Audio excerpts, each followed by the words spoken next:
And we are back with another edition of Monday Previews. Hockey Princess is busy, so you'll have to deal with me for this preview. We have 3 games next week, starting out with Tuesday against the Philadelphia Flyers. As far as the Flyers, they are 17-10-6. 4-3-3 in their last 10. They've only got 10 regulation wins, which means they take a lot of stuff to overtime. They are 5-2 in the shootout.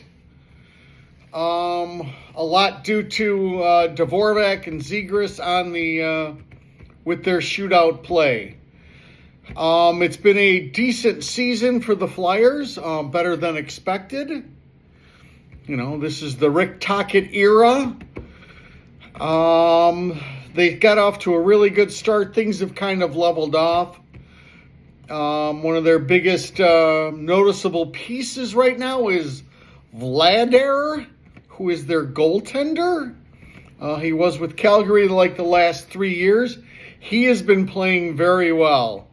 And I'm sure the fan base, anytime you can probably start to use the name Vader, you know, as a nickname, that's awfully good. Flyers are led by, you got Trevor Zegras, Thomas Kopecky, Dvorak, Owen Tippett. One player to look out for would be a Noah Cates.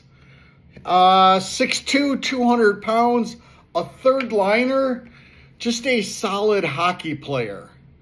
So if you're looking for somebody to keep an eye on besides, you know, the main people, that would be a Noah Cates. They're third in the Metro right now, which again is not bad. They're coming off a little incident with one of their announcers who got caught on a hot mic. So I believe this will be one of the 2 games that he is suspended for. If you'd like to, you could research that and find out what had happened. Again, this is a decently evenly matched game.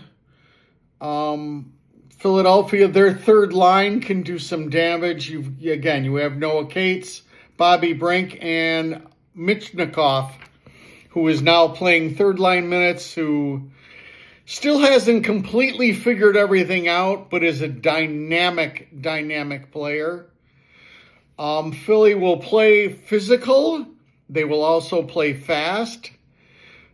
This is a game that is winnable. Granted, you know, we just got finished with watching the Hawks lose to Ottawa, so, you know, we'll take that with a grain of salt. But there's not much else to say. This will be the last game for each team before the Christmas break. The Hawks will be hoping to break their 5-game losing streak. No familiar faces really coming back for Philly. Again, a winnable game against a team that struggles to close things out. So hopefully the Hawks can stay close. And then we will have our Christmas break. So from all of us on our show to you, Merry Christmas. Or whatever holiday you celebrate.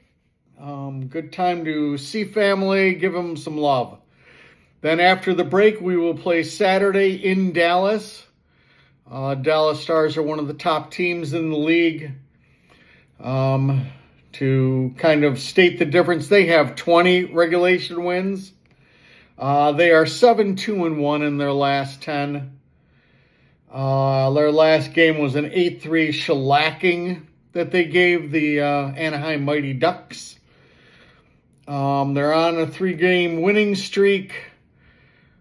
Talent is plentiful. You have Mikko Rantanen, Jason Robertson, and Johnson.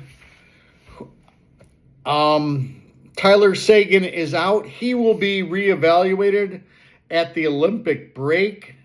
They are unsure if he will be done for the year or not. I do know it's a knee. He did have surgery on it. So again, as far as, the Hawks are concerned, let's hope Dallas is still celebrating the holidays. This is a team that they do not match up well with. It's one of the powerhouses. If we're looking for silver linings, they're 11-5 at home. They're one of the few teams in the league that is much better on the road, where they've only lost 2 games, than at home. Again, their overall record is 24-7-5. You might see Casey DeSmith in net, but he has been spectacular as a backup. He is 9-1-3 with a 2.2 goals against average and a .920 save percentage. So at the end of the day, you have Otter in net and DeSmith, who has been playing incredible as his backup. Granted, as the backup, usually you will go up against the weaker teams. One of the reasons why they might just give Otter a little bit more of a break and start DeSmith a Saturday night. Let's see. That's about it for them. As I said, they're second in the Central. Defensively, they are also stacked defensively. Mikko Heiskanen is playing all-worldly right now. Thomas Hartley is a guy who could make Team Canada for the Olympics. They are solid 1 through 6 in their defensive core. Again, this will be a very difficult game. Hopefully the Hawks can keep it close. It's just one that there's the possibility they get run out of the building. And unfortunately for us, we go right to a back-to-back. So it's Dallas Saturday night. Sunday, the Hawks will fly, or Saturday night, they'll fly back home, where they will take on the Penguins on Sunday. Penguins got off to a decent start. They were in playoff contention. Right now, they are 7th in the Metro, at the time of making this. And, as we've talked about on this show, it's just everybody is so bunched up right now. You could be, second in your division one week. By the time the next week rolls around, you're like 6th. That's kind of what has happened to the Pens. As we talked about before, the Pens were part of that big Goldie swap. So they have Stuart Skinner. They sent Tristan Jarry to Edmonton, where he played 3 games and then proceeded to get hurt. Since the trade, the Pens have not won with Stuart Skinner. So right now the Pens record is 14-10-9. So, and they're 0-5 in the shootout. So they've definitely left like 3 points on the board. You'd like to just be 500 in that shootout to get that extra point, but they've not had any. 2-4-4 in their last 10. Again, that's not good. So they're going through a little bit of a dive. Again, the Pens, if we talk Pens, we talk Crosby, Malkin, Carlson. Anthony Mantha has fit in well with them. And Brian Rust is back to being Brian Rust almost. Rankel is just back from injury. The big thing with the Pens, when I look at the Pens, is the anomaly that is Kevin Hayes. I just talk about somebody who you thought would be the premier second line center, and there was like 3 or 4 teams that thought he would be that.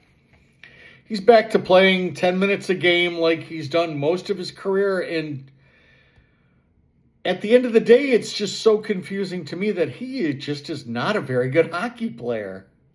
It's pretty crazy.